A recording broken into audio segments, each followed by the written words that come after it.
वेदांत, तिकडे पुणेकर थोडेसे निराश आहेत, मात्र मुंबईचा उत्साह इकडे मुंबईच्या फॅन्सचा मुंबई इंडियन्सच्या खास करून वाढलेला दिसेल. तुला काय वातावरण आहे? अश्विन, मुंबईकर परत एकदा आपण बघतोय वातावरण कशा प्रकारे आहे. प्रत्येक जण मुंबई जिंकावा असं वाटत होतं. ज्या प्रकारे वडापाव आणि मिसळ कोण जिंकतं अशी चर्चा होती, वडापाव पूर्णपणे जिंकलेला आहे. आणि ज्या प्रकारे आपण बघतोय, आपण इथल्या जे चाहते आहेत मुंबईकर फॅन आहेत त्यांना विचारूया, क्या लगता है मुंबई जीत गई है? हाँ, बहुत अच्छा लगा. पहले तो ऐसा लगा नहीं था कि मुंबई जीत पाएगी, पर बुमराह ने बहुत अच्छी बॉलिंग की, जॉनसन ने बहुत अच्छी बॉलिंग की. बहुत गर्व हो रहा है. आमची मुंबई, लव यू मुंबई. तर अश्विन, त्यासोबत ज्या प्रकारे 130 रनाचं जे आव्हान दिलं होतं मुंबईने, असं वाटत होतं की मॅच पूर्णपणे वन साइडेड होईल, मात्र मॅच अशी झाली नाही. अत्यंत टफ मॅच झाली आणि त्यात मुंबई जिंकला. काय वाटतं, मुंबई जीत गया है, क्या कहो?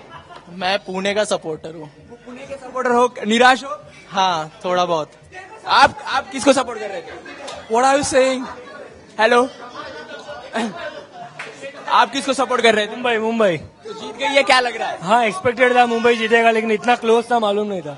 क्या लगता है कौन हीरो रहेगा यहाँ पे? हीरो जो है मुंबई का कोण? पांड्या, कृणाल पांड्या. तो आपण बघतोय ज्या प्रकारे मुंबईकर जे आहे ते आनंद व्यक्त करतायत. वडापाव हा जिंकलेला आहे, पुणे हारलेला आहे. त्यामुळे जे आहे ज्या प्रकारे हे साजरी करतायत मुंबईचा विजय, तर आपण बघतोय की उत्साह आहे. रात्रभर हा उत्साह चालू राहणार आहे. अश्विन.